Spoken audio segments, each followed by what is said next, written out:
Күңелләрегез матур, гүлләр булып шәшәк атсын. Йөрәкләрегез сөйін аздан тулып тұрсын. Көткән хыялларыгыз шынга ашсын. Көзнең матур көннәре сезгә көтелмәгән сөенечләр, яхшы хәбәрләр, кабатланмас мизгелләр күтәренке кәеф белән гитсен. Исәнмесез, мөхтәрәм тамашачыларыбыз. Әссәламу алейкум. Изге җомга көне мөбарәк булсын. Шатланыгыз, чөнки алсу таң атты, чөнки яңа көн туды. Яңа көн ул яңа шатлыклар, яңа мөмкинлекләр, яңа кичерешләр. 2 сәгать дәвамында сезгә яңа кичерешләр бүләк итәргә тырышучы Манзара тапшыруның иҗат төркеме һәм алып баручылары Айваз Сабиров һәм Ләйсән Хоснуллина булачакбыз. Җомга вагызында уңышлы гаилә құру, бер-береңне кадерләп, хөрмәтләп яшәү хикмәтләренә төшенербез. Ярдәм мәчете имамы Раил хәзрәт Әхмәтов нәсихәтләрен ишетерсез. Үләннәр җыюның үз вакыты була. Кайсы кайчан җыела, нинди таләпләр үтәрелергә тиеш, ничек киптерелә. Табигать шифаханәсеннән сихәт алабыз. Теләчедә район халкы өчен республика көне уңайнан зур бәйрәм үткәргәннәр. Аның кызыклы мизгелләренә дә бергәләп күз салырбыз. Мәчетләр Аллаһ Тәгаләнең җир өстендә булган йортлары. Кем Аллаһны сөя, ул аның мәчетләрен дә сөя. Мәчет бит аның сөеклесенең йорты. Шуңа күрә ул ничек тә булса күбрәк вакытын яраткан Раббысының йортында үткәрергә тырыша. Җин сүрәсенең 18-нче аятында мәчетләр Аллаһы Тәгаләнеке. Аллаһтан башка һеч кемгә дуга, гыйбадат кылмагыз диелгән. Җир өстендә кырылган һәр мәчет Аллаһы Тәгаләне кадерле. Шуңа күрә дә Аллаһы Тәгаләнең йортларын җимерү, мәчетләрнең эшчәнлеген аяк чалу, мәчетне торгызучыларга каршы көрәшү иң куркыныч гөнаһлардан санала икән. Хәбәрчеләребез бу көннәрдә генә Васильев бистәсендә урнашкан мәчеттә булып, биредә эшләүчеләр белән очрашып кайтты. Аның тарихы белән танышты. Аның кебекләр турында тынгысыз җанлы диләр. Яшелзән районының Васильева бистәсендә урнашкан Ихлас мәчетенең имамы Вазихҗан абый нәкъ шундыйлардан. 9нчы дистәне ваклап килүенә карамастан, ул төрледән-төрле планнар, хыяллар белән янып яши. Менә бу Зөлхиҗҗә аеның Корбан бәйрәме узып бара инде бик матур гына. Монда инде мусульманнар һәрбер мәхәлләләрдә үзенчә халыкларны куандыру, шатландыру теләкләре белән һәм инде хәзрәтебез дә Аллаһка шөкер өлкән яшендә булса да үзенең дәртен, куәтен бер дә киметми, менә шушындый матур дини эшләрдә хезмәтләр алып бара. Шуңа күрә Алла Тәгалә инде исәнлек, саулыклар барыбызга да, хәер, илкен тынычлыклар биреп, дини иреклекләребезне биреп, менә шушы исламда матур гына саваплы эшләрне башкарып барырга насыйп итсә иде. Берничә ел элек бу урында иске ташландык бараклар булган. Вазихҗан абый артыннан йөреп шул җирне алып, мәчет салдыру эшенә керешә һәм 1 ел эчендә мәчетне төзеп тә чыгалар. Аннан мәдрәсә бинасы да төзеп, хатын-кызлар һәм балалар өчен дин дәресләре укыта башлыйлар. Безнең менә Ихлас мәчетендә хатын-кызлар укыйлар, 120 кеше бар. Хатын-кызлар, бер балалар да укыйлар. Вазихҗан абый безнеке бик мехрибанлы кеше, бөтен кешегә булыша. Берәр кеше килсә, аннарга берәр сорау белән ул бөтенсенә булыша. Менә шундый ул кеше инде. Вазихҗан хәзрәт берничә тапкыр хаҗ сәфәренә баруга ирешкән хаҗи. Бу кадәр төзелешне башкаруда ярдәм итүче, киң күңелле, юмарт, игелекле кешеләр күп булды. Төзелешкә өлеш керткән һәр кемгә дә рәхмәтем чиксез ди. Корбан ашына чакырылган кунаклар арасында алар да бар иде. Мөхтәсибәт исеменнән аларга рәхмәт хатлары тапшырылды. Ике дөнья бәхетенә ирешерлек, гамәл гыйбадәтле тормышларны Алла Тәгалә насыйп әйләсә иде дидек. Менә рәхмәт, исән-сау яшәгез, тагын да шулай изгелекләр эшләргә насыйп булсын. Мәҗлескә шулай ук авылдашлары, дуслары, якыннары да килгән. Вазихҗан абыны алхамдулилlah бик тә хикмәтле кеше итеп беләм. Ул хәзерге вакытта Василия авылында дин ягына бик тә билгеләгән хәзрәт булса, безнең бу районның Яңа Чишкаб авылында халыкка 80нче елларда халыкка бик зур ярдәм китергән абый дип беләм. Чөнки ул шундый авыр чорларда авылыбыздан киткән яшь гаиләләргә үзебезнең авылдан үзенең машинасы белән күп бәрәңгеләр, азыклар, ризыклар итүче кеше. Бик күп халык аңа рәхмәтле. Әлхамдулилла, Вазгышан хәзрәт менә шушы Василий бистәсендә иң беренче бу ширгә бараклар булган җирдә беренче мәчет торгызучы кеше буларак белсәм, инде кешелекле ягыннан без аның белән аралашабыз, күп тапкыр сөйләшәбез, бөтен кешегә, туганнарына, безләргә, яшь имамнарга үрнәк шәхес. Мәчетнең тирә юне гөлбакча кебек, нинди генә чәчәкләр, агач куаклар үсми анда. Мен өзім специально қарап санап шықтым. Бүгін мұнда бүгінгі күнде 84 шаршы, жартысы орысша голубой елкенде, жартысы простой шаршы, 5 нарат, 9 алмағаш, 7 слива, туя 38 туя ғана отыртқан, әланда теге яқта жаңадан орта башлаған яш ағачлар. Бу якта караганда теге грецкий орех дип атала бит инде. Чекләвек агачы ике үсеп утыра, чекләвекләре дә бар. Аллага шөкер. Менә үрнәк ала торган кеше инде. Булдырмаган кебек тырышырга кирәк. Гомер буе хезмәтчән иде. Гомер буе эштән курыкмыйча, гомер буе ярдәмчән, хезмәтчән иде. Хәзердә 88 яшенә карамача. Менә газель машинасын рулендә үзе җөрий. Тынгысыз, ярдәмчел һәм үзе тыйнак Вазгышан хәзрәт нәрсәгә генә тотынса да башкарып чыга, сүзе үтә, аның зур нияте дә бар. İslam dininde devam ediyorsa varisler kaldırığa Allah nasip etseydi. Her birimizge yaşamının kadrini bilip, turmuşunun temin bilip yaşarga Allah sağlık verip, matur ettirip şuşa kırılmışına yaşamının yemin tavıp, onu göre bilip yaşayışı kulga tapşırırga Allah Teala benim niyeti şu. Зелхиҗа аеның матур бер көнендә якыннарын, дусларын, туганнарын кырбан ашына җыйды ул. Шалган кырбаннар, укыган дугалар, теләгән изге теләкләр кабул булсын. Пәйгамбәрбез Мөхәммәд саллаллаһу алейхи ва сәллям үзенең бер хәдисендә никах ул минем сөннәтем. Һәм әгәр кемдер җитди сәбәпләр булмыйча никахтан, гаилә корудан баш тарта икән, шул миннән һәм минем юлымнан баш тарта булып чыга дигән. Тагын бер хәдискә тукталып узасым килә ләйсән. Хатын-кызларның иң яхшысы нинди дип соралгач, Пәйгамбәрбез аңа караганда хәләл җифете, ягъни ире шатлана торганы дип җавап бирде. Бүген хәзрәтебез сөйлисе вәгазь дә нәкъ әлеге темага багышлана.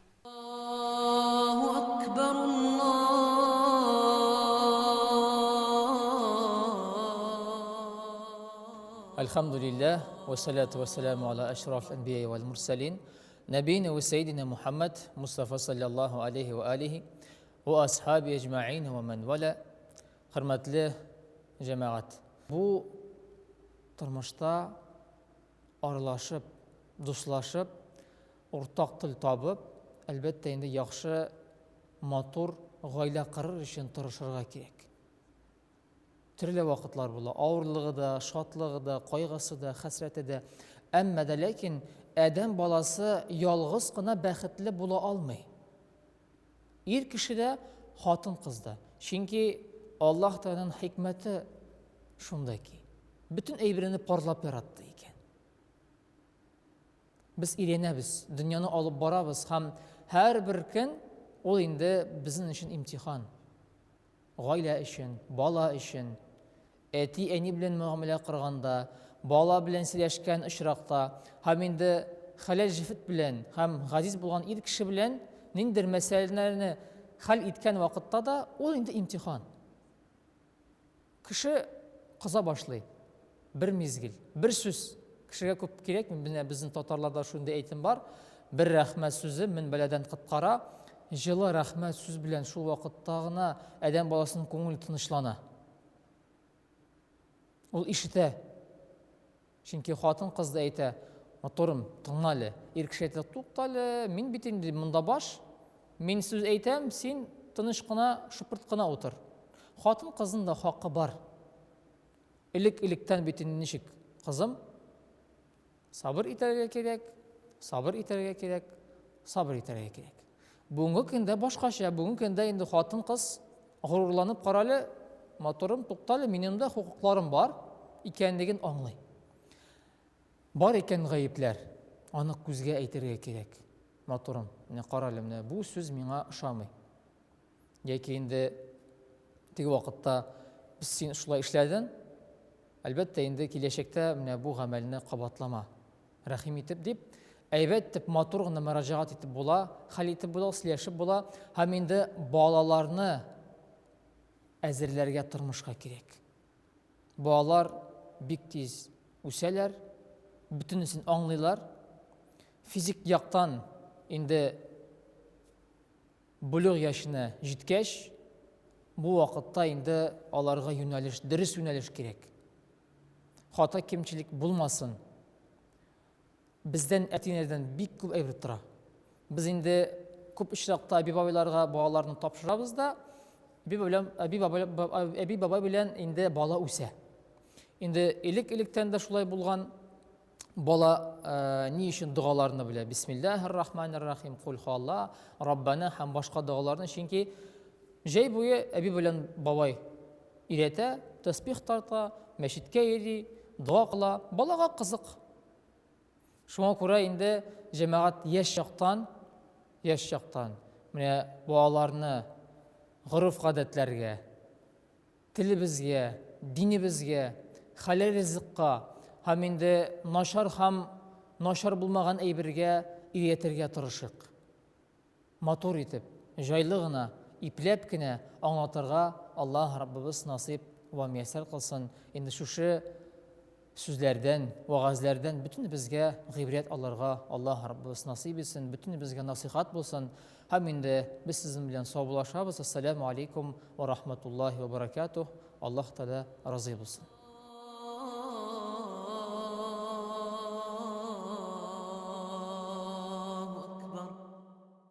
Һава торышының кискен үзгәрүе метеосизгер кешеләр өчен бик уңайлы түгел. Мондый көннәрне җиңелрәк кичерер өчен белгечләр йокы режимын киләргә куша.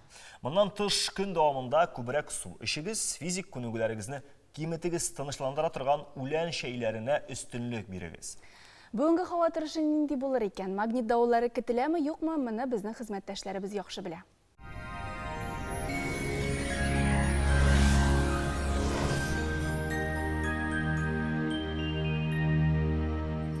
Исәнмесез, эфирда һава торышы чарылышы. Сентябрь баштан ук үзенең хукуклары турында белдерде һәм һава торышы көзгә таба юнәлде. Яндекс погода хезмәте хәбәр итүенчә, көньяк чыгыш Бөгелмә, Баулы, Азнакайда болытлы 20 градус җылы. Төньяк чыгыш Түбән Кама, Ярчалы, Алабугада урыны белән яңгыр булырга мөмкин 20 градус җылы. Төньякта Актаныш, Әгәрҗе, Менделеевскида аязучан болытлы һава 20 градус җылы. Төньяк көнбатыш Арча, Кукмара, Балтачта болытлы һава урыны белән яңгыр, уртача 19 градус җылы. Көньяк көнбатыш Болгар, Буа, Чүпрәледә 20 градуска кадәр җылы. Чистай, Нурлат, Мамадышта шулай ук яңгыр булырга мөмкин 21 градус җылы. Салкын атмосфера фронты температураны төшерүен дәвам итәчәк. Көндез термометр баганалары плюс билгесе белән 15 градуска кадәр төшәчәк. Ләкин явым-төшемнәр көтелми. Башкалабыз Казанда аязучан болытлы һава. Температура 19 градуска кадәр төшәчәк. Җилкен батыштан атмосфера басымы төркемеш баганасының 752 мм тәшкил итә. Һаваның чагыштырмача дымлылыгы 48%. Җирнең магнит кыры тыныч. Бүгенгә менә шулар. Сау сәламәт булыгыз.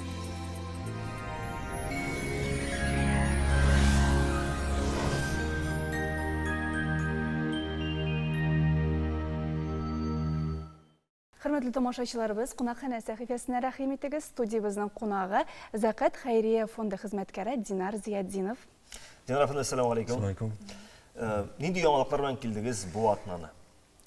Безнең инде Закат Хәйрия фонды безнең шул помоги собраться в школу дип әйтәбез инде русча, татарчасы мәктәпкә әзерләнергә ярдәм ит булыш. Шушы акцияны ачып җибәргән идек. Без инде менә үткән атнада җомга көнне беренче өлешен өләштек. 100 балага инде букчалар өләштек, мәктәп кирәк-яраклары. Менә өченче көн инде яна 34 балага җыеп, яна шулай өләштек. Хәзер инде 34 балага булай инде гомумән өләшенде. Менә шуның белән без әлегә мәшгуль идек. Шушы безнең яңалыкларыбыз инде. Аннан тыш, әлбәттә, безнең чаралар булды тагын. балалар белән туган авылым дигән секция була инде ул нәрсә. Комплекс, шушы комплекста бәйрәм узды. Авыру балалар төрле фондлардан килеп инде анда шушы туган авылының җитәкчесе, ул инде шулай оештыра елга бер. Радик әфәнде. Радик әфәнде Абдрахманов шулай оештырды. Шушы чарага бардылар инде балалар безнең. Динар әфәнде, бүген без кемнәргә ярдәм итәбез? Безнең бүгенге көндә сайтыбызда, сборда Раил исемле егет Гыйлметдинов. Инде анарга хәзер 13 яшь булуга карамастан, аның инде диагнозы аутизм һәм инде үзәк нерв системасы инде зарарланган. Шул сәбәпле ул инде үзенең яшьтәшләреннән бик артта кала. Ул без аның белән сөйләшкәндә, ул тулысынча аңлап бетерми, үзе сөйләшә алмый. Аутизм бит ул ничек менә башка кешеләр белән мөнәсәбәткә керүгә киртә булып тора. Мәсәлән, башкалар белән аралашмый бала. Агарда аутизм булган кеше инде гомумән. Шул сәбәпле инде аңа авыррак, булай әти-әнисенең тәрбиясе генә җитми, анарга еш даими рәвештә кирәк реабилитациялар узу. Ләкин әниләре аларны инде Раилның энесе дә бар әле. Ана шушы ике малайны инде әниләре бер үзе тәрбияли. Шул сәбәпле инде ул теге бик реабилитациялар кыйбат булу сәбәпле аларга инде без ярдәм итәргә алындык. Һәм инде менә Раилга да ул еш кирәк. Безнең хәзерге вакытта сбор аңа 60 мең сумга ачылган. Инде ярдәм итәргә теләүчеләр безнең шушы zakat.rt.com сайтына кирип, шушында инде Раилны табып, анарга ярдәм итә ала турдан-туры. Икенче ысул ул да булса 7715 кыска номерына zakat сүзен язабыз. Буш урын калдырып, ярдәм ителәчәк сумманы язабыз. Һәм инде шушы 7715 кыска номерына җибәрәбез. Бу икенче ысул. Өченче ысул булып инде безнең шәһәребезнең төрле төбәкләрендә, төрле җирләрендә безнең махсус тартмаларыбыз урнаштырылган.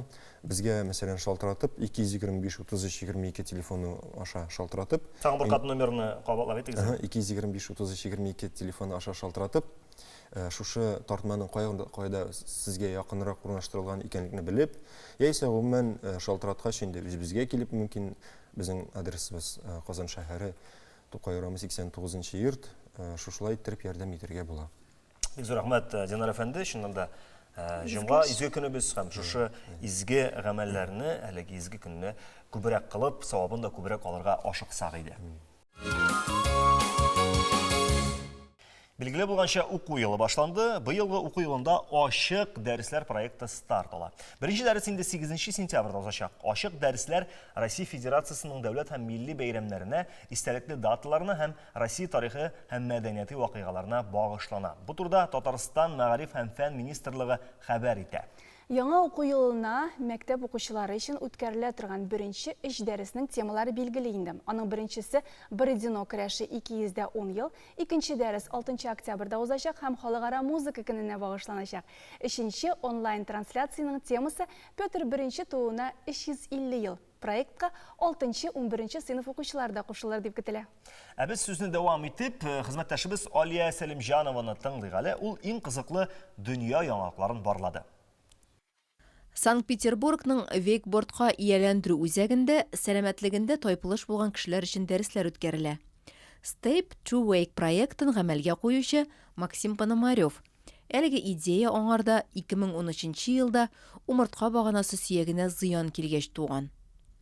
Тернәкләнү курслары узганда ул актив яшәүне яратучы кешеләр белән танышып китә. За прохождение многократных курсов реабилитации. Әлеге спорт түрі төрле илләрдә үсеш алган, ләкин Россиядә адаптив вейкборд мәктәбе әлегә беренче генә.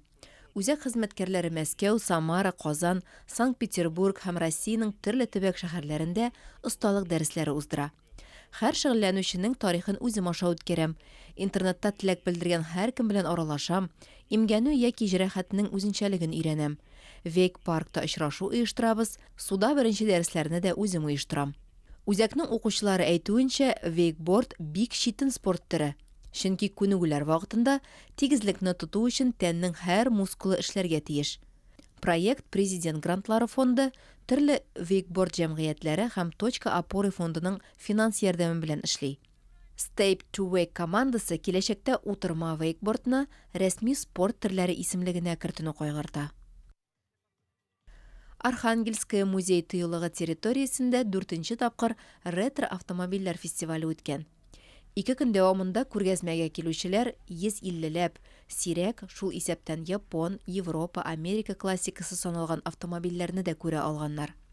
Парк территориясендә машиналар уникаль архитектура объектлары һәм сыннары фонында тематик зоналар буенча урнаштырылган. Экспозициядә шәхси коллекцияләрдән, реставрация остаханәләреннән һәм музей мирасханәләреннән чыгарылган сирәк машиналар урын алган. Фестивальнең программасында суперкарлар раллие, реставратор, коллекционер, хәвәскәр автомобильчеләрнең лекцияләре, шулай ук биргә килгәннәр өчен ярышлар да оештырылган. Көзен туклануга айрыша игътибарлы булырга кирәк. Кояш нурлары җылы көннәр кимегән мәлдә кешенең кәефе дә көйсезләнә башлый. Көз килде дип моңсуланмас өчен белгечләр менә нәрсәләр кулланырга киңәш итә. Банан, чикләве, груша, кәбестә, суган. Әлеге ризыкларда депрессиягә каршы туручанлыкны арттырырга сәләтле булган калий, триптофан һәм б төркеменә кергән витаминнар бар. Моннан тыш үлән чәйләре дә бик файдалы, ләкин һәрбер нәрсәнең чамасын белергә кирәк. Үләннәр темасын хәбәрчеләребез дәвам итә. Гасырлар буе кешеләр үләннәр белән дәвалана торган булганнар. Һәрбер шәһәрдә, һәрбер авылда үлән белгечләре булган. Бүгенге көндә дә бу тенденция сакланып килгән. Җәй бетте димәгез, дуслар. Көз көнендә җыела торган җимешләр һәм үләннәр инде өлгерде. Әйдәгез аларны бергә җыйык. Иң беренче бик күп С һәм П витаминнарына ия булган үсемлек гөлҗимеш турында сүз барыр. Аны күп еллар элек төрле авырулардан дәвалану өчен куллана башлаганнар. Аның составында байтак файдалы мәддәләр, антиоксидантлар, флавонидлар, пектиннар һәм башкалар бар. Гөлҗимеш чәчәк атканда бу июнь-июль айлары аның ачылмаган чәчәкләрен җыялар. Ә инде җимешләрен август аеннан алып салкыннар башланганчы җыярга мөмкин. Менә мәсәлән, гөлҗимешне инде хәзер җыйсак була, чөнки ул әле шундый бөтенләй йомшарып бетмәгән, катырак. Анарда витаминнар да күп һәм аны киптерергә дә җайлырак. Гөлҗимешне. Гөлҗимештә бик күп витамин С, аскорбиновая кислота инде бөтен кеше белә. Көз көне миләш тә җитешә. Аның составында С витамины һәм каротин, органик кислоталар, күп микъдарда амигдалин була. Миләшнең җиләкләрен сентябрьдән ноябрь аена кадәр җыярга мөмкин. Беренче салкыннардан соң җыю аеруча отышлы. Бу вакытка аның әчелеге бөтенләй диярлек бетә, җимешләре татлы тәм бирә. Еш кына миләш кайнатмасын кан басымын төшерер өчен, анемия һәм йөрәк авыруларыннан дәвалану өчен эчәләр. Тагын бер үсемлек турында да искә аласы килә. Бу мең яфрак. Аны әле ярма баш дип тә атыйлар. Мең яфракны җәй ахырында, көз уртасында җыярга була. Бу үсемлекнең чәчәкләре салкын дигән вакытта бик файдалы. Ул температураны төшерү үзлегенә ия. Шулай ук бавыр күзәнәкләренә яхшы тәэсир итә, аның эшчәнлеген яхшылата. Үләннәрне җыйганнан соң инде мин аларны шундый кәгазьгә җәеп салам, шулай итеп үләннәрне киптерәм. Киптерергә була шулай ук духовкада да, миңа булай җайлырак, караңгы бүлмәгә кертеп, шулай итеп җәеп салам да. Аннары үләннәр кипкәннән соң, менә мондый кәгазьдән үзем пакетлар ясыйм, шушы кәгазьләргә салып куям. Була аны тагын банкаларда да сакларга. Шу пыяла банкаларда пластик булмаска. Һичшиксез үләннәр бик файдалы. Әмма сез аларны дәвалану өчен кулланасыгыз килсә, үзегезнең табибыгыз белән киңәшләшегез. Әмма безнең кебек хәзер витаминлы чәй генә ясый аласыз. Сезгә нәрсә кирәк була? Безнең монда мәтрүшкә, ләкин мәтрүшкәне йөкле хатын-кызларга ярамый. Монда гөлҗимешнең яфраклары белән чәчәкләре бар һәм монысы инде сары мәтрүшкә. Сары мәтрүшкәне дә бик сары мәтрүшкәгә игътибарлы булырга кирәк, чөнки ул кан басымын күтәрә. Безнең витаминлы чәй әзер. Әйдәгез, эчеп карыйк. Әйдәгез. Теләсәгез, монда мята да, мелиса да кушырга булаймы? Әйе, була. Бал да салырга була, лимон да салып җибәрергә була. Кем эчеп ярата инде? Әйе, кем шикәрне ярата? Әйе. Әйдәгез, калып карыйбыз. Бик тәмле чәй булды бу. Тәмле. Дуслар, монда чәйне ясап эчегез иде дә. Сәламәт булыгыз. 2 сентябрьнән 5-сенә кадәр Мәскәүдә инде традициягә әйләнгән халыкара китап ярминкәсе узачак. Быел 35-нче тапкыр уздырыла. Әлеге ярминкәдә Мәскәү халкы һәм башкала кунаклары татар китаплары белән дә таныша алачак икән. Шуңадан студиябездә кунак бар. Ул Татарстан китап нәшриятының балалар һәм яшүсмерләр редакциясе мөхәррире Айсылу Галиева. Исәнмесез? Китаплар. Менә безнең студиябызга чын мәгънәсендә яктылык һәм әлбәттә инде әле уку елы башында белем алып килгән кебек. Ә менә сез Мәскәүгә ничәнче тапкыр барасыз бу ел? Мәскәүгә без елга берничә мәртәбә барабыз. Китап күргәзмәләре кимендә 2 мәртәбә, артыграк булса 3-4 мәртәбәдә уза торган иде. Инде бик күп еллар барыла дип әйтергә кирәк. Һәм барган сайын 300-дән артык исемдә китап алып барабыз. Менә бу өстәлдәге китаплар, аларның бер кичкенә генә бер өлеше. Татар китаплары белән кызыксыналармы? Менә күргәзмәгә баргач күренә бит инде халык сорыймы? Ниндирәк китапларны сорый? Сорыйлар, кай вакытта күргәзмә буласын белеп, язып та җибәрәләр үзләренең сорауларын, шундый китапларны алып килсәгез иде дип. Кайсы бер китапларга әйләнеп кайталар. Әле менә моңа кадәрге булган күргәзмәдә Татар дөньясы дигән бик зур, бик матур китап бар иде бит әле. Шуны алып барган идек.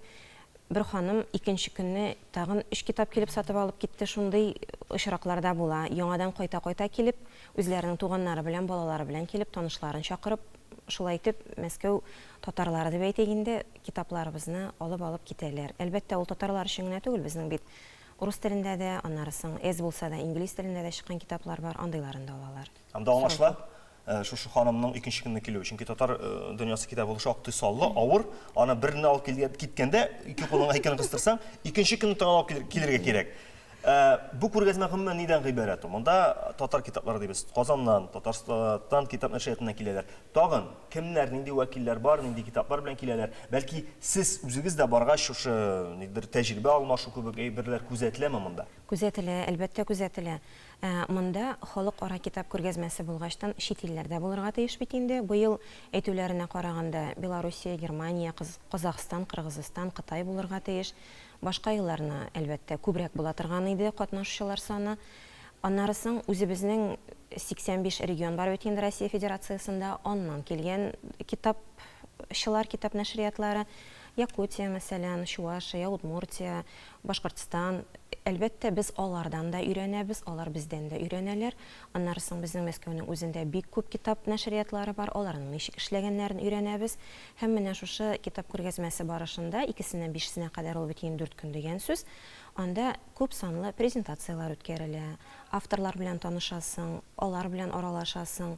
Аннарысын китапчылык эшендә булган яңа тенденциялар турында сөйләшәсең.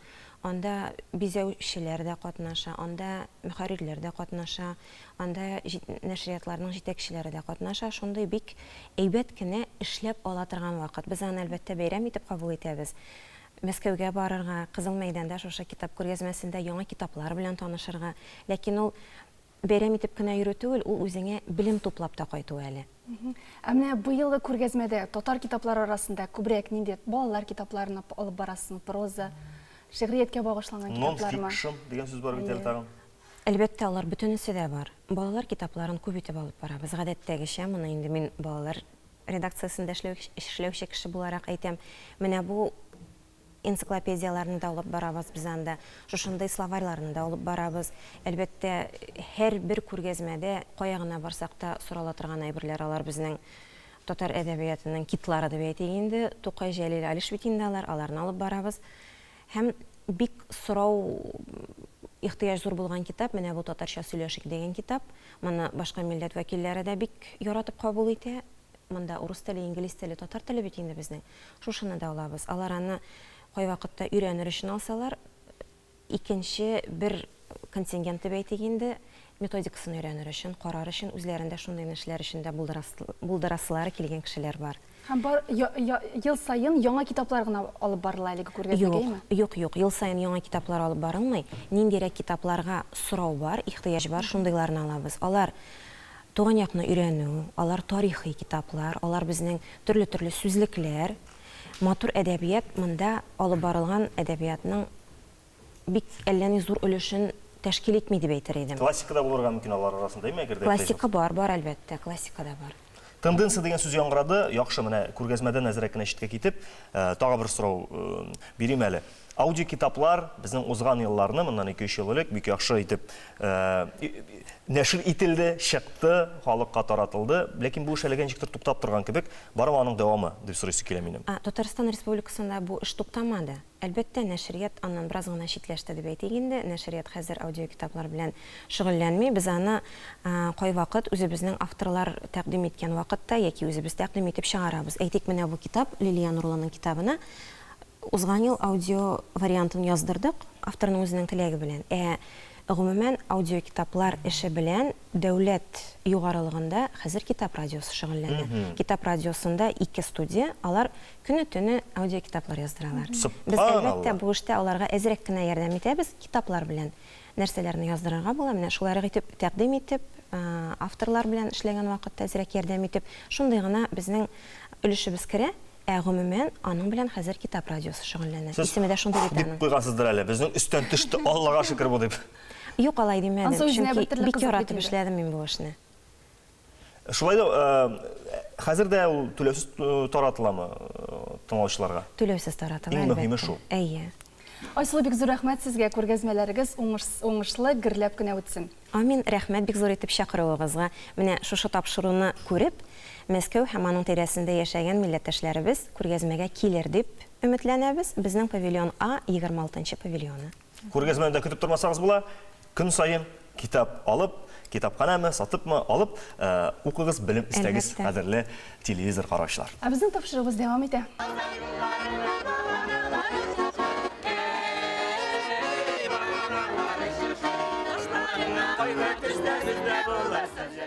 Теләшенең ял паркында республика көненә багышланган «Мәңге яшә, чәчәк атсын, республика минем Татарстан» дип исемләнгән бәйрәм чарасы булып узды.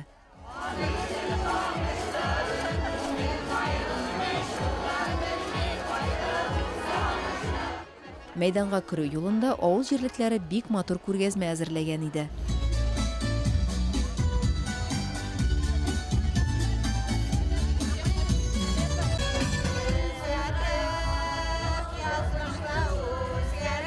Биредә остаханәләрнең эшчәнлеге белән танышырга да, фольклор коллективларының чыгышын да тамаша кылырга мөмкин иде.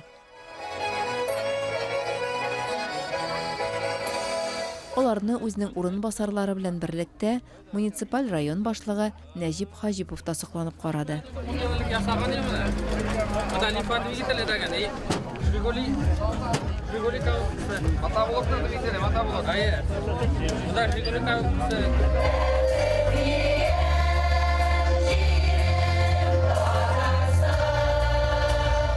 Шунда ук сәхнәдә район үзешчәннәренең зур концерты да гөрләде.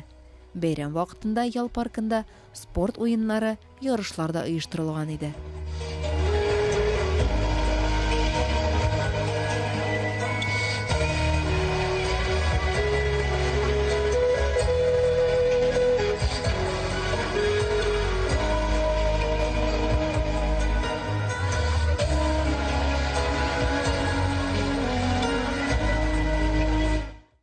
Быелгы август айы башка еллар белән чагыштырганда бик кызу булды. Һава температурасы нормадан 6 градуска югарырак иде.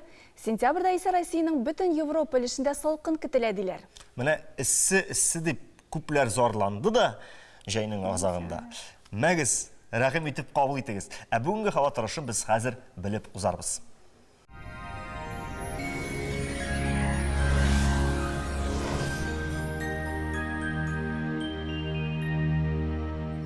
Исәнмесез, эфирда һава торышы чаралышы. Сентябрь баштан ук үзенең хукуклары турында белдерде һәм һава торышы көзгә таба юнәлде.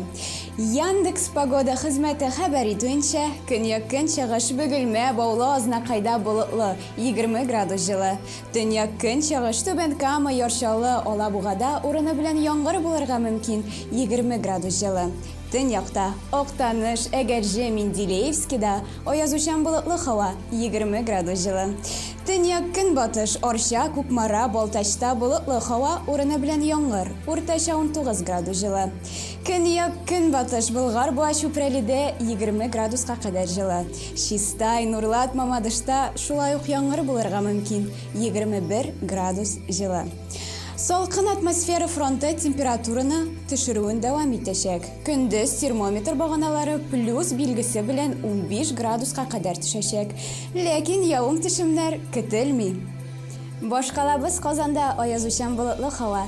Температура 19 градуска кадәр төшәчәк. Җилкен батыштан. Атмосфера басымы төркемеш баганасының 752 мм тәшкил итә. Һаваның чагыштырмача дымлылыгы 48%. Җирнең магнит кыры тыныч. Бүгенгә менә шулар. Сау сәламәт булыгыз.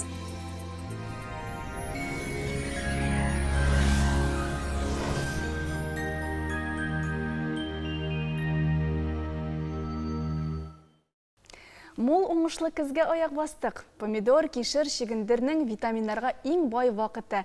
Көн сайын яшелчәләрне, җиләк-җимешләрне ашап калыгыз. Кышка әзерләнергә вакыт җитте. Кабакның да файдасы бик зур. Аны көн сайын булмаса да 2 көнгә бер кулланырга кирәк. Кабакта күз күремен яхшырта торган элемент каротин бар. Шулай ук кабак кан басымын төшерә, ишәклекләрне шлаклардан чистарта. Кабакны халык медицинасында да бавырны чистарту өчен кулланалар. Аның башка файдалы үзлекләре хакында алдагы видеоязмада.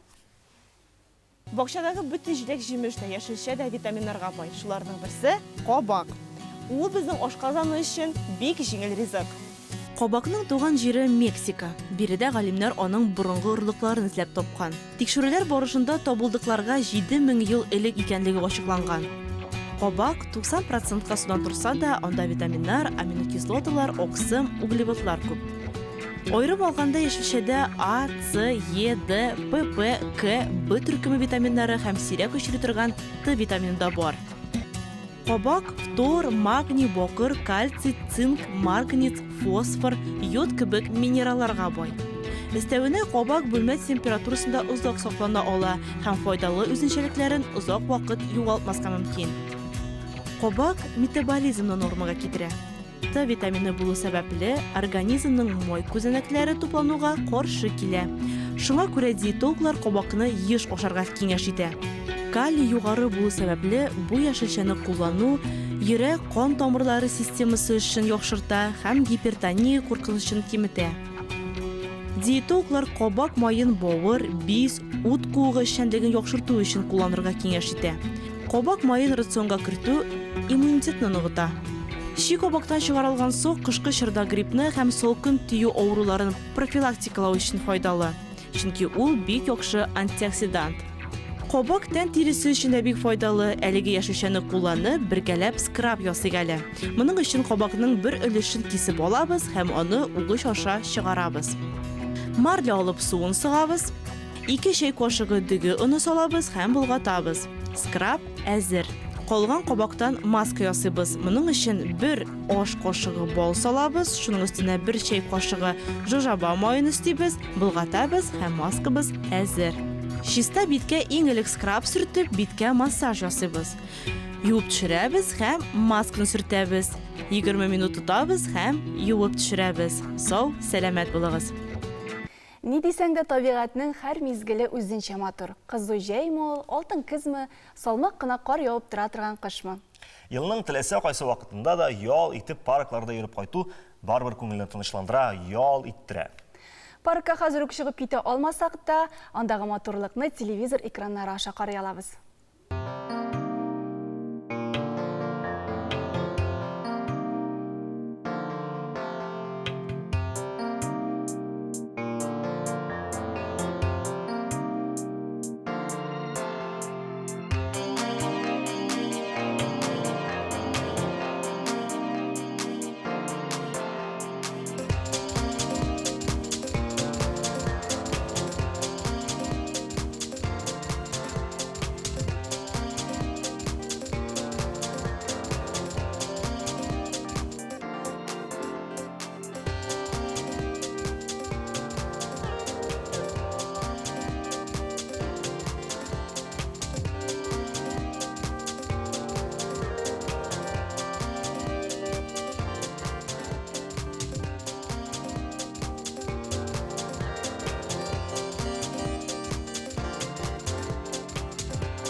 Бу көннәрдә генә Кузбасста өлкә мәчетенә йөрүчеләр арасында җәйге спартакиада оештырылган.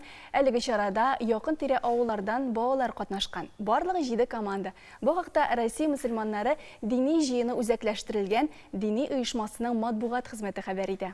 Катнашучылар спортның 6 төрендә көч сынашкан. Бүләкләү тантанасыннан соң чарада катнашучылар һәм кунаклар Мөхәррәм мәчетендә бәйрәм табынына да җыелды. Милләттәшләребезнең дини тормышында булган башка вакыйгалар хакында Ләйсән Гайнуллина сөйләр. Хәерле көн, мөхтәрәм дин кардәшләребез, республикада һәм чит төбәкләрдә яшәүче милләттәшләребез. Идел буе Болгар дәүләтендә ислам динен рәсми рәвештә кабул итүнең 1100 еллыгы Себердә дә бәйрәм ителде. Кемерово мөфтияте оештырган ислам форумы 100гә кадәр кунак кабул итте. Бу исемлектә Казан, Мәскәү, Башкортстан мөфтиләре, Кемерово һәм күрше өлкәләрнең шәһәр һәм авылларыннан дин әһелләре, танылган ислам белгечләре бар иде. Форум мәйданчыкларыннан безнең хәбәрчеләр репортажы. Фән, дин, мәдәният. Кузбастагы чарашуда шушы юнәлешләр каралды. Оештыру югары дәрәҗәдә, темалар актуаль дип билгеле катнашучылар. Эта дата важна для нас тем, что ислам принят официально как государство. Тарихка күз салсак, ислам Ибрахим дине буларак христианлыктан 66 ел элек кабул ителгән иде инде. Төрле конфессия вәкилләренең чыгышы да бер рухи дулкында яңгырый. Митрополит Аристарх әйтүенчә, православие һәм ислам диннәре тарафдарлары Ходай каршында тигез. Сегодня мы рядом друг с другом, и православные, и мусульмане, не чувствуя никаких различий, никаких стыдостений, мы сознаем себя как один народ перед лицом Божьим. Әнвәр Аширов Новокузнецк шәһәреннән, Мырзалар нәселеннән, теолог, туган якны өйрәнүче. Соңгы елларда гына аның 2 китабы дөнья күргән. Бу конференциядә торышчыларны минем казанышларым бик кызыксындырды ди автор.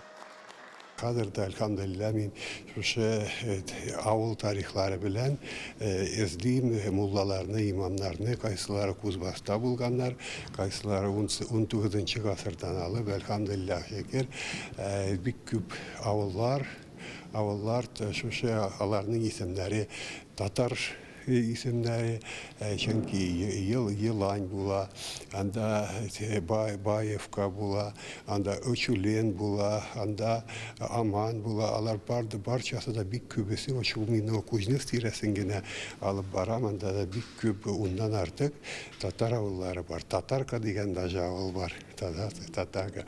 Новокузнецкида үзендә, әлхәмдүлилләh, Татарская улица бар. Татарлар урамы, чөнки анда инде теге шахта подработкалары, анда ул урамны күчерәләр. Хәзер безгә шушы задача итәргә була инде бу урам бетсә, яңа новостройкада татар урамына исем бирсеннәр дип шулай. Ислам диненең ретроспектив һәм заманча аспектлары турында фикер алышудан тыш, оештыручылар кызыклы мәдәни танып белү программасы тәкъдим итте. Шәһәр буенча да, мәчет эчендә дә экскурсиялар, искиткеч рухи мөхиттә узган концерт. Дина Әхмәтшина Ленск-Кузнецкидан, аның әти-әнисе кушкан исемендә үк дингә омтылыш урын алган. Бу мәчеткә 2 ел шимбә көннәрендә автобуска утырып укырга йөрдек дип искә ала 86 яшын тутырган ханым. Башлауыбызның беренче кирбешеннән башлап шул мәчеттә мин Аллаһка шөкер. Хәзер инде бик эшкә-фәләнгә йөрмим, балай нигә йөрим инде, намазга йөрим Аллаһка шөкер. Хәзер яшьләр эшлиләр. Ну, әйтәсем килә, шул беренче күрәгеннән бирле мәчеттәмен. Аллаһка шөкер. Беренче күрәгеннән бирле мәчеттәмен. 11 елдан индем. Бу килүдә без Идел буе Булгарында ислам диненең рәсми кабул итүгә 1100 ел тулуга багышланган һәйкәлне монтажлау шаһиты булдык. Авторы танылган дизайнер Нәфис Мифтахетдинов. Аңа бу изгештә уллары Рамил белән Руслан булышкан. Стелла 4 өлештән тора. Берсендә беренче басма Коръәннән алынган Фатиха сүрәсе, икенче ягында аның рус теленә тәрҗемә ителгән тексты, калган өлешләрдә исламның Россиягә килүе турындагы мәгълүмат. Наш общий проект называется «Булгары. Дорога на восток», как они с Волжской Булгарии добирались сюда, на восток, это то есть вот в Сибирь, как они здесь осваивали ее. Бу проект Булгардан көнчыгышка юл дип атала. Бүген без Аллаһы Тәгаләгә 1100 ел элек ислам динен кабул иткән барлык кешеләргә рәхмәтлебез. Алар бирегә көнчыгышка килеп Себерне үзләштергәннәр, монда мәчетләр, мәдрәсәләр төзегәннәр. Саратов өлкәсе ислам комплексында мөфти Мөккадәс хәзрәт Бибарсов җитәкчелегендә җыелыш узды. Анда Идел буе Болгар дәүләте халыкларының ислам динен кабул итүнең 1100 еллыгы уңаеннан Саратовның Идел районында яңа мәчет төзелеше турында сөйләштеләр. Җыелыш барышында 2022 елның 1 октябрендә яңа шәһәр мәчете төзү өчен таш салу тантанасы булачагы турында карар кабул ителде.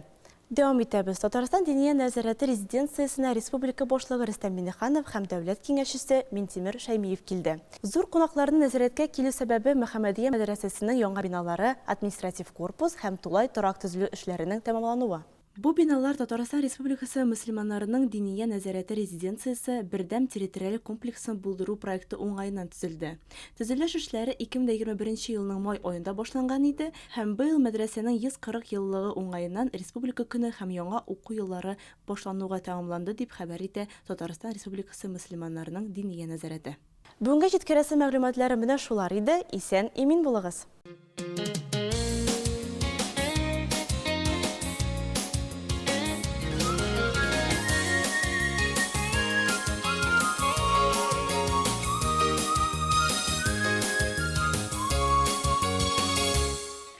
Тормыш ул мизгелләр җыелмасы. Иң мөһиме мөмкин кадәр яхшыларын җыярга.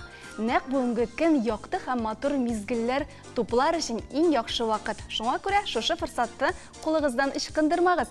Һәр мизгелнең кадерен белик. Йөрәгегезне мәхәббәт, тормышыгызны шатлыклар белән тутырырга вакыт. Көнегез күңелле очрашуларга, матур аралашуларга бай булсын. Һәр мизгелнең кадерен белеп яшәйк. Тапшырыбызның икенче өлешен дә башлыйбыз.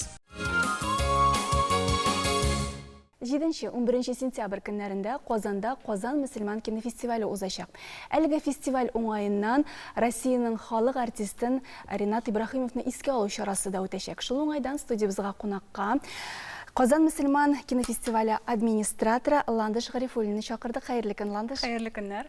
Менә шушы гомумән алганда кинофестиваль кысаларында безнең бүйük артистыбыз Ринат Ибрахимовны искә алу шарасы буларак айрым бер блок, айрым бер шара дип әйтгәндә име?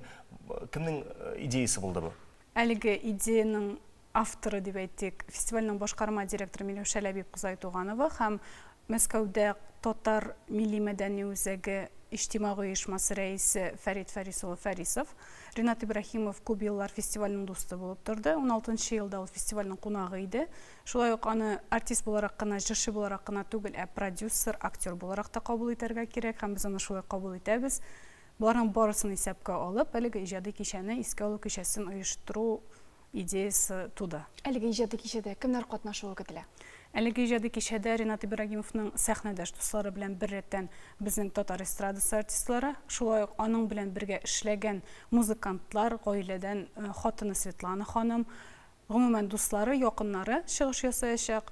Шулай ук кичәнең хедлайнеры буларак Александр Панкратов Черный килүе көтелә. Ул инде үзенең килүен раслады, Алла бирсә.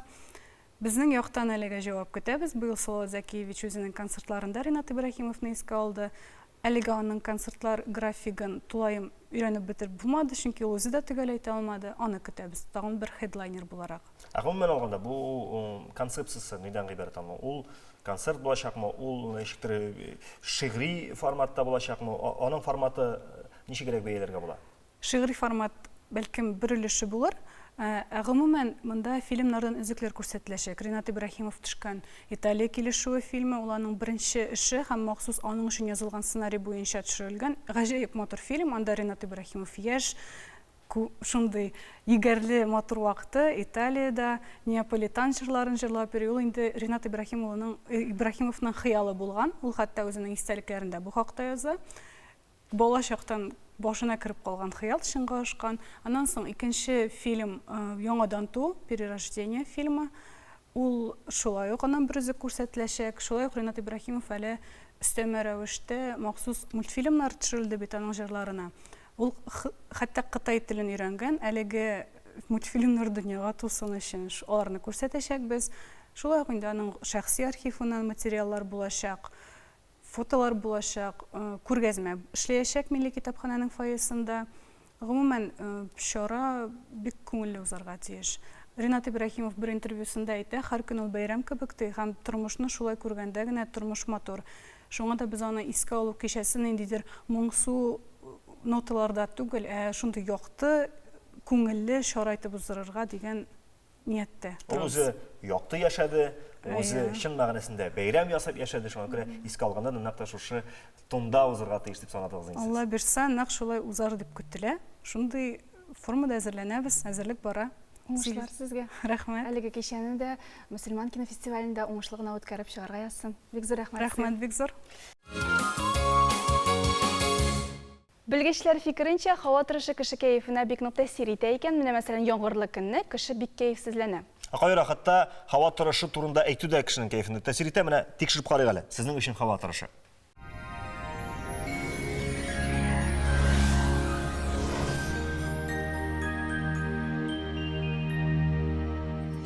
Исәнмесез, эфирда һава торышы чаралышы. Сентябрь баштан ук үзенең хукуклары турында белдерде һәм һава торышы көзгә таба юнәлде. Яндекс погода хезмәте хәбәр итүенчә, көньяк чыгыш Бөгелмә, Баулы, Азнакайда болытлы 20 градус җылы. Төньяк чыгыш Түбән Кама, Ярчалы, Алабугада урыны белән яңгыр булырга мөмкин 20 градус җылы. Төньякта Актаныш, Әгәрҗе, Менделеевскида аязучан болытлы һава 20 градус җылы. Төньяк көнбатыш Арча, Кукмара, Балтачта болытлы һава урыны белән яңгыр, уртача 19 градус җылы. Көньяк көнбатыш Болгар, Буа, Чүпрәледә 20 градуска кадәр җылы. Чистай, Нурлат, Мамадышта шулай ук яңгыр булырга мөмкин 21 градус җылы. Салкын атмосфера фронты температураны төшерүен дәвам итәчәк. Көндез термометр баганалары плюс билгесе белән 15 градуска кадәр төшәчәк. Ләкин явым-төшемнәр көтелми. Башкалабыз Казанда аязучан болытлы һава. Температура 19 градуска кадәр төшәчәк. Җилкен батыштан атмосфера басымы төркемеш баганасының 752 мм тәшкил итә. Һаваның чагыштырмача дымлылыгы 48%. Җирнең магнит кыры тыныч. Бүгенгә менә шулар. Сау сәламәт булыгыз.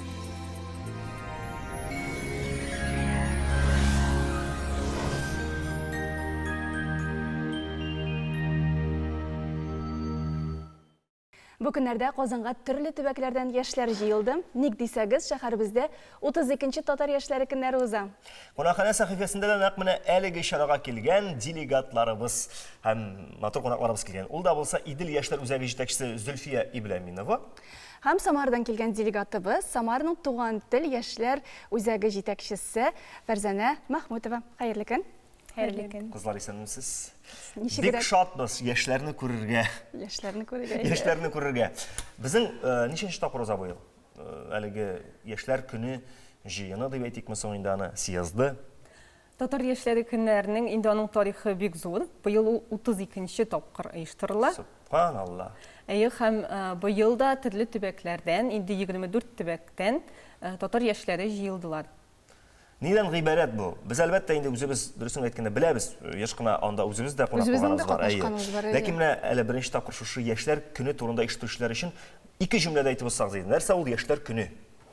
Татар яшьләре көннәре ул төрле төбәкләрдән, шул исәптән Татарстаннан татар яшьләрен җыя торган шундый бер чара, шундый мәйданчык булып тора. Монда актив татар яшьләре җыелып, төрле проблемалар, безнең милли проблемаларыбыз турында сөйләшәләр. Төрле чараларда катнашалар. Төрле спикерлардан белемнәр алалар. Һәм бу инде үз ара шундый ниндидер белемнәр белән бүлешү, аралашу, төбәкләрдә нәрсәләр бар, нинди проектлар бара, ничек анда татарларның яшьләрнең активлыгын арттырырга, менә шундый мәсьәләләрне хәл итү мәйданчыгы булып тора. Делегатларның саны быел күбәйдеме? Ничегрәк? Кайсы төбәкләрдән килделәр? Быел делегатлар саны 150. Һәм килделәр, әйтүемчә 24 төбәктән. Мәсәлән, кайберләрен атап китсәк инде ул Әстерхан өлкәсе, Самара, Саратов, Төмән өлкәсе, Яновадан шулай ук бар катнашучыларыбыз. Новосибирск, Башкортстаннан да бар безнең делегатлар. Фәрзәнә, сез үзегез беренче тапкыр катнашасызмы? Татар яшьләре көннәренә мин 2018 елда катнашам. Шуның өчен ветеран дип әйтәм инде үземне. Ветеран. Бездә шулай ул. Яшьләрдә инде 4 елда ветеранлыкка юл куя. Кандидат. Ә сез менә Самарада ниндирәк эшләр башкарасыз? Самарда гомумән яшьләр активмы? Самарада актив яшьләр бар. Кызганычка каршы аларны укудан, эштән алырга бик авыррак шул. Безнең оешмада актив яшьләр ул 18 кеше. Яки резервта безнең бар. Алар өйдән компьютер аша безнең белән Zoom аша аралашалар. Без алар белән мероприятиеләрне планлаштырабыз. Ниндирәк чаралар оештырасыз ел дәвамында? Ел дәвамында соңгысы инде безнең татар балалар лидер мәктәбен уздырдык. Ул безнең тестовый форматта узды, 2 көндә без аны уздырдык. Аннары Сабанту инде елда уза торган, без анда актив оештыручылар булып булышабыз, катнашабыз. Һәм хәзер татар яшьләренә килдек, безне Идел егете чарасын уздырырга сорадылар. Татар яшьләре көннәре 5 көн дәвам итәчәк, алгышмасам, әйме? Әйе, 5 көн дәвамында. Нидән гыйбарәт менә бу көннәр? Нәрсәләр белән тулыландырылды аларның көннәре? Бу безнең инде программага килгәндә, ул безнең бар, мәсәлән, без быел аерып чыгардык татар теле һәм тарихын аерым бер лекция кебек вакыт бирдек, чөнки тел мәсьәләсе ул шундый бик кискен мәсьәлә булып тора инде. Кемнәр телне бик начар белә, алар тел ниенә йөри алалар һәм тарихка икенче төркем йөри ала. Һәм инде бар мастер-класслар вакыты, бу мастер-класслар дигәндә теге төрле юнәлешләрдә алар сайлап йөриләр. Мәсәлән, анда вокал юнәлеше, бию юнәлеше, проектлар эшләү юнәлеше, актерлык осталыгы һәм башка шундый юнәлешләрдә.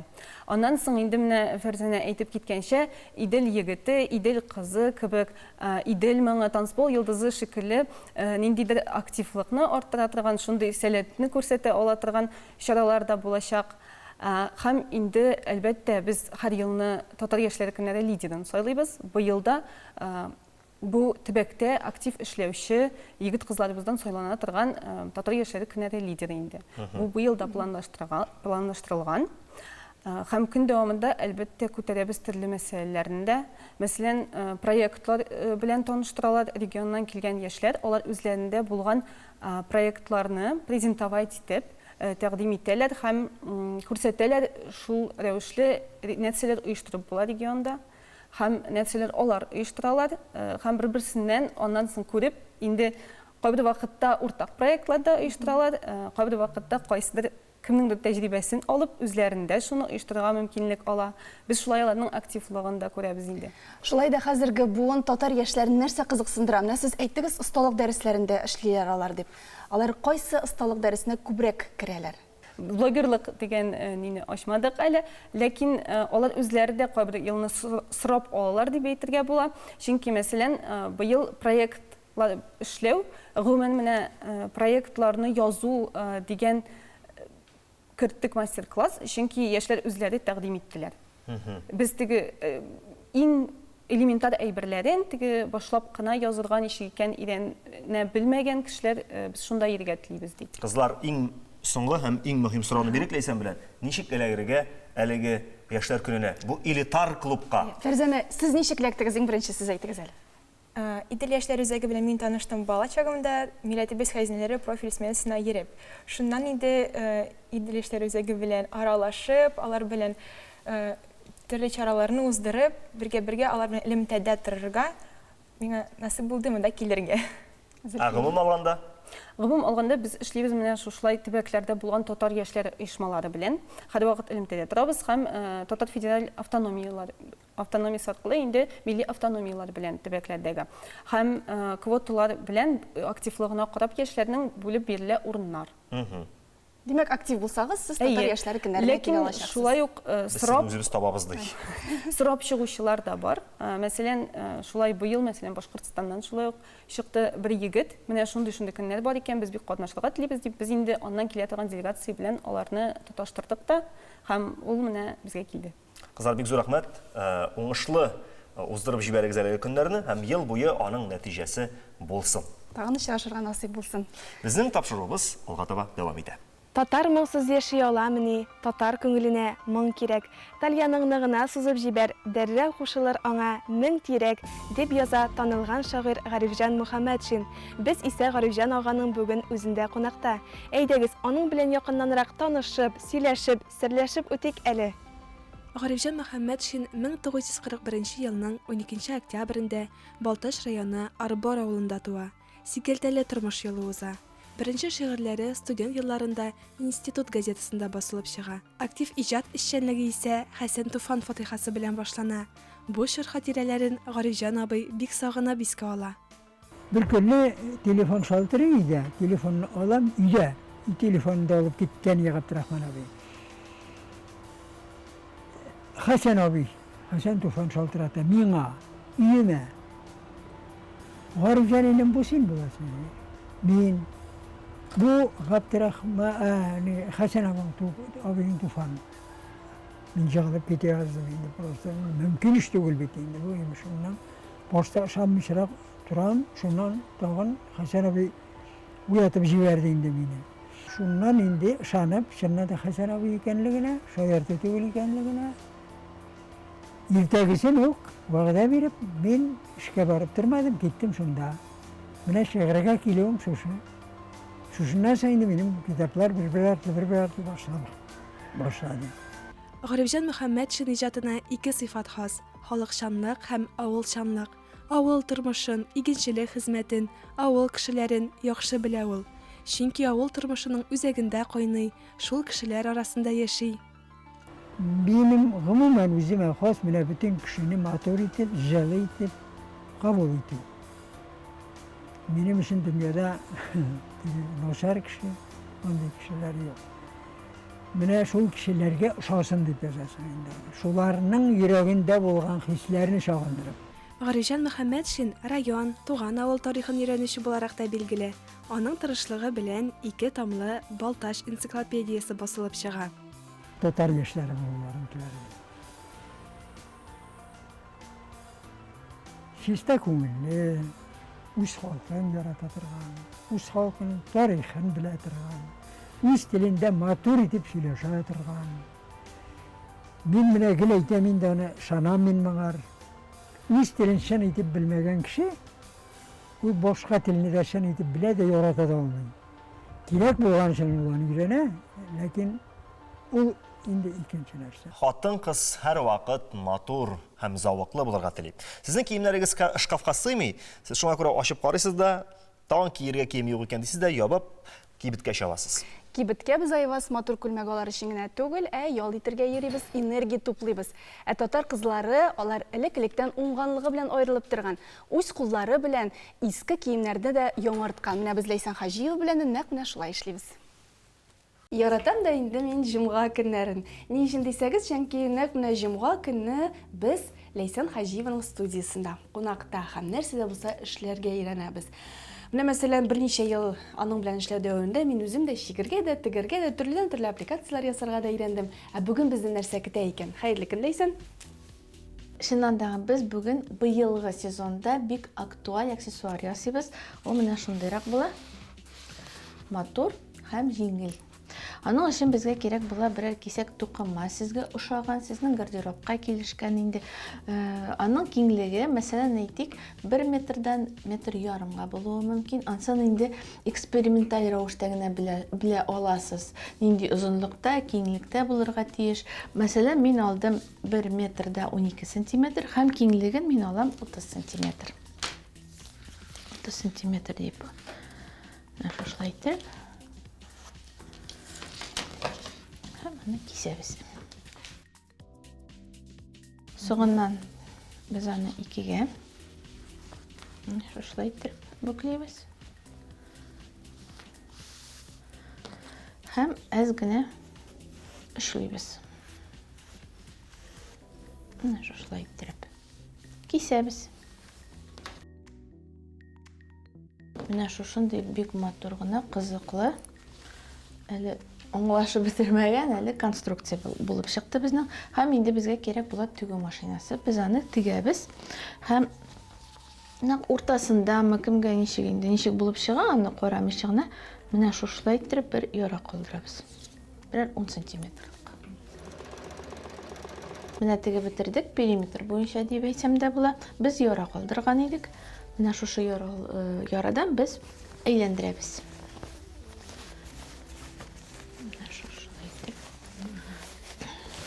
Сол яғынан, ол яғына әйлендіребіз. Әйлендірдік. Қазір енді сіз ішләгенше бір яғына біздің шов, бір яғында шов жоқ. Міне шов яғынан біз тағын лапканың кеңлігіне бір шов қоябыз. Ұзынлықта сіз қатырлейсіз 1 метр 12 сантиметр даған бізге темір шыбық керек бола. Ол мақсус кебітлерде сатыла. Шошы яраға башта бір яққа шошы темір шыбықны кіртеміз. Соңынан екінші яққа. Тігіп қоябыз. Қол білен, машина білен, тігу машинасы білен, ансын өзіңіз қорайсыз енді. Хәм енді ең мақима, мына бұл темір шыбық, ол оста бұлырға тиеш, үсті түгіл. Остан. Біз аны мына шошылай еттіріп әйлендірәбіз, бейлеген сыймақ әйлендірәбіз. 2 мәртебе болса да ярый, 3 мәртебе, 1 мәртебе болса да ярый. Мына манекеннің шешлері болмағанға көре, нешіктір емсізірек болып шығамы. Башында хәм енді мына шошылай еттіріп, түрлі шешеклер жасасағыз бола. Мәселен, етек роза шешеге. Қазір мен аны көрейін. Әзгіне бекірейтіп кесегіз бола, турылырақ кесегіз бола. Мына шошылай еттіріп. Мына шошындай бек матур аксессуар біздің болып шықты. Белгілі болғанша оқу елі башланды. Бұйылғы оқу елінде ашық дәріслер проекты старт ола. Бірінші дәріс енді 8 сентябрда озашақ. Ашық дәріслер Россия Федерациясының дәулет һәм милли бәйрәмнәренә, истәлекле даталарына һәм Россия тарихы һәм мәдәнияти вакыйгаларына багышлана. Бу турда Татарстан Мәгариф һәм фән министрлыгы хәбәр итә. Яңа оқу елына мәктәп оқушылары үшін үткәрелә торган беренче эш дәресенең темалары билгеле инде. Аның беренчесе Бородино көрәше 210 ел, икенче дәрес 6 октябрьдә узачак һәм халыкара музыка көненә багышланачак. Өченче онлайн трансляцияның темасы Петр I тууына 350 ел. Проектка 6-11 сыйныф укучылары да кушылыр дип көтелә. Без сүзне дәвам итеп, хезмәттәшебез Алия Сәлимҗанованы тыңлыйк. Ул иң кызыклы дөнья яңалыкларын барлады. Санкт-Петербургның вейкбордқа ияләндіру үзәгендә сәламәтлегендә тайпылыш булган кешеләр өчен дәресләр үткәрелә. Step to Wake проектын гамәлгә куючы Максим Пономарев. Әлеге идея аңарда 2013 елда умыртка баганасы сөягенә зыян килгәч туган. Тернәкләнү курслары узганда ул актив яшәүне яратучы кешеләр белән танышып китә. За прохождение многократных курсов реабилитации. Әлеге спорт түрі төрле илләрдә үсеш алган, ләкин Россиядә адаптив вейкборд мәктәбе әлегә беренче генә. Үзәк хезмәткәрләре Мәскәү, Самара, Казан, Санкт-Петербург һәм Россиянең төрле төбәк шәһәрләрендә осталык дәресләре уздыра. Һәр шөгыльләнүченең тарихын үзем аша үткәрәм. Интернетта теләк белдергән һәркем белән аралашам, имгәнү яки җәрәхәтнең үзенчәлеген өйрәнәм. Вейк паркта очрашу оештырабыз, суда беренче дәресләрне дә үзем оештырам. Үзәкнең укучылары әйтүенчә, вейкборд бик читен спорт төре. Чөнки күнегүләр вакытында тигезлекне тоту өчен тәннең һәр мускулы эшләргә тиеш. Проект Президент грантлары фонды, төрле вейкборд җәмгыятьләре һәм Точка опоры фондының финанс ярдәме белән эшли. Step to Wake командасы киләчәктә утырма вейкбордны рәсми спорт төрләре исемлегенә кертүне кайгырта. Архангельская музей тыюлыгы территориясендә 4-нче тапкыр ретро автомобильләр фестивале үткән. 2 көн дәвамында күргәзмәгә килүчеләр 150ләп сирәк шул исәптән Япон, Европа, Америка классикасы саналган автомобильләрне дә күрә алганнар. Парк территориясендә машиналар, уникаль архитектура объектлары һәм сыннары фонында тематик зоналар буенча урнаштырылган. Экспозициядә шәхси коллекцияләрдән, реставрация остаханәләреннән һәм музей мирасханәләреннән чыгарылган сирәк машиналар урын алган. Фестивальнең программасында суперкарлар раллие, реставратор, коллекционер, хәвәскәр автомобильчеләрнең лекцияләре, шулай ук биргә килгәннәр өчен ярышларда оештырылган. Ватан 21 ғасыр кинокомпаниясы һәм яңа ғасыр телерадио компаниясы Алмаш дип исемләнгән яңа сериал төшерде. Әлеге сериал Татарстан Республикасы президенты каршындагы татар телен һәм Татарстан Республикасында яшәүче халыклар вәкилләренең туган телләрен саклау һәм үстерү комиссиясе һәм Татнефть хәйрия фонды ярдәме белән төшерелде. Шуңайдан студиябызга әлеге фильмда төшкән Татарстан Республикасының халык артисты Әсхат авый Хисмәтне чакырдык. Әсхат авый, исәнмесез? Исәнмесез, хәерле иртәләр, хәерле көннәр. Безнең студиягә кунак кына түгел, тулы бер дөнья, тулы бер эпоха, тулы бер зур шәхес кірді деп әйтик әле. Чөнки менә телеэкраннарга, киноларда катнашучы иң еш катнашучы ир актер дип әйтә алам мин. Уйлап утырдым Әсхат абыйны. Рәхмәт инде, рәхмәт. Шуннан да шулайдыр, Шулай. Чөнки менә театраль актерлар арасында аның кадәр еш төшкән актерны мин искә төшерә алмыйм. Шулай тур килгәндер инде. Итмас абый башлаган яннан Әхтәм абый дәвам итте, Әхтәм абыйдан соң Нурания Жамали дәвам итте. Менә хәзер инде менә бу яңа фильмга чакырдылар. Монда инде Алмас чакыргандырмы, Радик Бареев чакыргандырмы, кайсы чакыргандыр әйтә алмыйм. Чакырдылар. Мин риза булдым. Әсхат абый, ничексең? Менә күп фильмнарда төшкәнегез бар. Ә менә бу Алмаш телесериалы ничегрәк булды? Ничегрәк төштегез сез анда? Менә ул безнең бәйрәм шикелле булды дип әйтергә кирәк. Әле инде авырлыгы да булмады. Без моны Теләче районында төшердек. Башладык бик матур көнне. Районнарда Сабан туйлары көне иде, Теләчедә төштек. Һава торышы шундый әйбәт ди. Безне инде башта ук әзерләп куйдылар. Менә Никилә, Теләченең главасы килә, шуны каршы алабыз, аның кунаклары белән. Алар килделәр. Безгә әзер менә, давай, готовность дип тора инде Алмастыгында все. Башталар нигә керәшеннәргә керделәр иң беренче. Керәшеннәргә керделәр, анда җырлап биеп керәшеннәрне итте. Onlar безгә инде, безнең Искәндәр колхоз председатель уйный, ул каршы алырга тиеш бит. Главаны все-таки колхозга килә. Аннар керделәр дә, "О, мәйтәм, каян килдегез сез безгә? Идәгез әле, батмаенча диңгезгә. Кадерле кунак, сез безгә ни хөрмәт куйык сезгә" дип мин тегеләрне чакырып алдым да, Голованың башы Әсхат килгән икән ди, кермичә булмасын, кереп утырдык. Голова белән бер представитель арасында утырып, буларны бәлешләр белән сыйлап, минеке түгел инде. Монда әзерләгәннәр. Шулай итеп күңелле башланып китте. Аннан Сабан туй барды инде, Сабан туйда гөрләп барды, шундый бүтән ниләрне төшерделәр, безнең малайны бүләкләр инде анда менә шул. Без карап торабыз менә шунда шатланып. Шундый күңелле башланып китте. Аннан соң инде үзебез төшмәгәндә белмим, андый низаклар булмады кебек, бүтән әйбәт барды. Менә, әзгенә теге ниләр булгалады, анда кирәк монысы кирәк, анда әйберләр була инде ул эш дәврендә. Әйбәт төштек дип уйлыйм. Нинди роль, Әсхат абый? Чөнки без беләбез, һәр вакытта шундый теге дөнья күргән ир-ат, гаилә башлыклары ролен башкарасыз. Менә бу киносериалда нинди роль? Бу сериалда мин шушы Алмаш ике малайның әтисен уйныйм. Камил исемле, ул инде әзрәк шулай дуамал, хатыны аны пароль тотып тора. Менә без бит инде идә ничек кенә дә теге кай вакытта әйткән ди бит. Кто дома хозяин, хатын теге таба белән башка суга да, кара, бер сүз әйтергә ярамый сиңа дип әйтте ди. Шуның шикелле, монда да мин кычкырып җибәрәм. Минем хатыным Зәйтүнә Фирая апагыз бер генә карап куя, мин торам инде менә шундый. И сценарийны укып карагач та мин укыйм. Хатын әйтә кара ди, бүтән сиңа ди, туры килә торган роль булган бу дип шулай килеп чыкты. Бу хатын Хәйр Фатиха биргән роль алайса. Монда бирделәр, кем Хәйр Фатиха биргәндер. Рәхмәт чакыручыларга.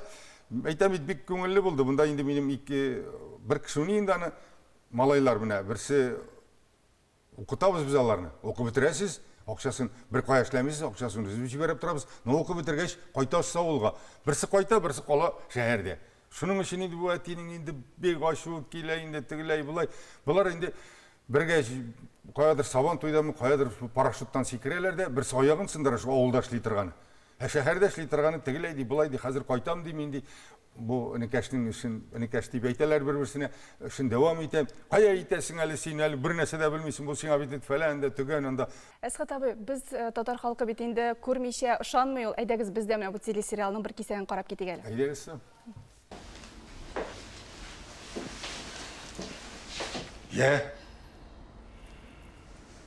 Телефон ашағын эшләп буламсың? Әле булай булсаң, эшеңнән дә сүреп чыгарырлар сине. Ярар инде атасы. Каты бәрелмә. Соң бәрелерлеге бармы соң моның, ә? Авыл көтүчесе дә иртәгә эшкә чыгасын уйлап бәйрәм итә. Булар. Кая әле тегесе?